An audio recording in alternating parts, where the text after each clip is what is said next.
Municipal ఎన్నికలు ముంచుకొస్తున్న వేళ ఆ జిల్లాలో రాజకీయ పార్టీలు అభ్యర్థుల వేటలో పడ్డాయా? రిజర్వేషన్ ఖరారుతో ఆయా సామాజిక వర్గాల్లో ప్రజా ఆర్థిక బలమున్న వారికే టికెట్ ఇవ్వాలని చూస్తున్నారా?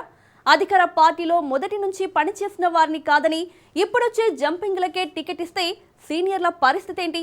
ఇంతకీ ఏ పార్టీల్లో వలసలు ఎక్కువగా ఉన్నాయి?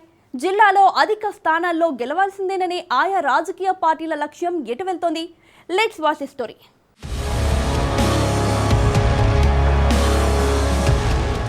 రాజకీయ చైతన్యంలో ఉమ్మడి ఖమ్మం జిల్లా ప్రజలు ముందు వరుసలో ఉంటారు.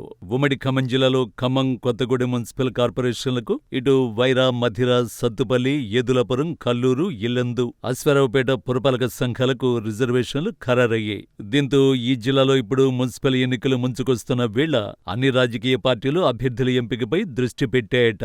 రిజర్వేషన్లు ఖరారు కావడంతో ఎవరిని నిలబెడితే గెలుపు అవకాశాలు మెండుగా ఉంటాయో, పార్టీకి తమకు విధేయులుగా ఎవరుంటారో వారినే బరిలోకి దించాలని ఆయా పార్టీలు భావిస్తున్నట్లు టాక్. గెలుపే లక్ష్యంగా అభ్యర్థులు ఎంపిక చేయాలని, అత్యధిక స్థానంలో గెలవాల్సిందేనని ఏ పార్టీకి ఆ పార్టీ లక్ష్యంగా పెట్టుకున్నాయట. ఈ క్రమంలో కొన్ని డివిజన్లలో ఇతర పార్టీల నుంచి జంపింగ్లను ప్రోత్సహించి టికెట్ ఇవ్వడం, ఆర్థికంగా ఉన్నవారిని ఎంపిక చేయాలని ఆలోచన చేస్తున్నట్లుగా సమాచారం. దీంతో ఇన్నాళ్లు పార్టీ కోసం కష్టపడ్డ వారి పరిస్థితి ఏమిటంటూ సీనియర్లు ప్రశ్నిస్తున్నట్టుగా తెలుస్తోంది. ఈ పరిస్థితి దాదాపు అన్ని పార్టీల్లోనూ ఉందని టాక్.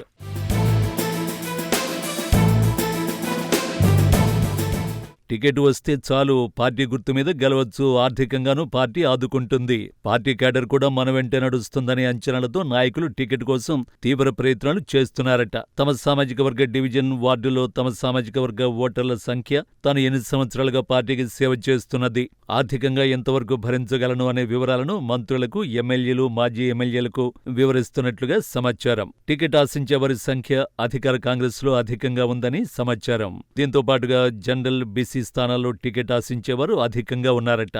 వీటన్నింటి ప్రభావంతో ఎవరిని ఎంపిక చేయాలో అర్థం కాక అధికార పార్టీ ఎమ్మెల్యేలు తలలు పట్టేసుకుంటున్నట్టుగా తెలుస్తోంది.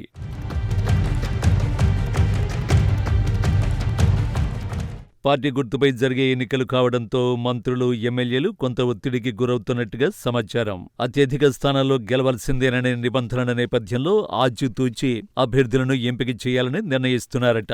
ఒక్కో ఎమ్మెల్యేకు ఒక మున్సిపాలిటీ ఉండగా మరికొందరికి 2 వరకు మున్సిపాలిటీలు ఉన్నాయి. ఈ నేపథ్యంలో గెలుపు అవకాశాలు స్పష్టంగా ఉన్నవారికి టికెట్ భరోసా ఇస్తున్నట్లుగా సమాచారం. మరికొందరికి చివరి వరకు సమయం తీసుకోవాలని ఆలోచన చేస్తున్నట్లుగా టాక్. టికెట్ దక్కకపోతే వారు పార్టీ మారడం, సంతృప్తిని బహిరంగంగానే వ్యక్తం చేయడం, సోషల్ మీడియాలో పార్టీకి, ఎమ్మెల్యేకు వ్యతిరేకంగా ప్రచారం చేయడం ద్వారా పార్టీ ఇమేజ్కి నష్టం చేకూర్చే ప్రమాదం ఉందని అంచనా వేస్తున్నారట.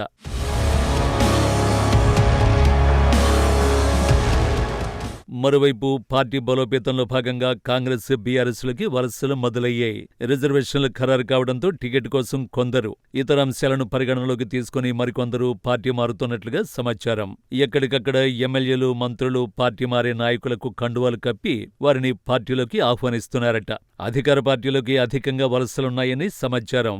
మరికొన్ని డివిజన్లలో బలమున్న నాయకుడు ఉన్నా అక్కడ మహిళా రిజర్వేషన్ రావడంతో వారు తమ కుటుంబ సభ్యులను బరిలోకి దింపాలని ఒత్తిడి తెస్తున్నట్లుగా సమాచారం. తమ సామాజిక వర్గానికి ఈ డివిజన్ వార్డులో అవకాశం వచ్చిందని తమను ఆశీర్వదించాలంటూ వేడుకుంటున్నారట. తమకు తెలిసిన నాయకులు, కుల సంఘాల నాయకులను తీసుకువెళ్లి తమ బలగాన్ని చూపించే ప్రయత్నం చేస్తున్నారట.